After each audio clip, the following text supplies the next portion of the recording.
Hi guys, for today's video, i-share ko lang sa inyo itong na-receive kong message or ayan po yung pop-up ng aking cellphone. So about ayan sa Cbank, nagkakaroon na daw po ako ng 100 pesos by referring our friends.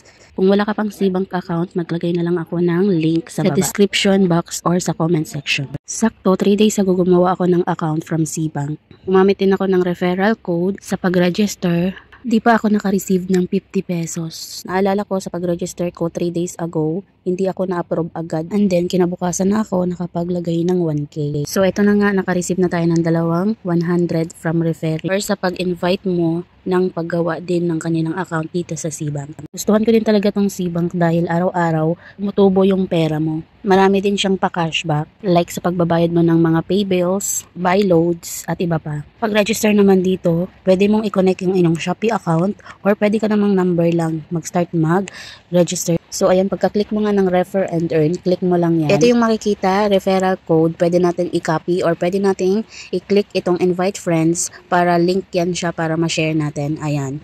Your rewards. So, ayan, makikita yung ating friends kung sino yung mga nag-register. So, ayan, complete, ongoing. Ayan. Ito naman sa expired. Ito yung 50 pesos na marireceive ko which is hindi ko na siya ma-receive dahil, yun nga, paalala, dapat maglagay ka ng 1K, na-approve ka na agad-agad. Keep it for 3 days. Ayan. Okay lang yan, bawi na lang tayo sa referral. Links natin. So, ayan lang. Sana nakatulong. Thank you for watching. See you in our next video. Bye!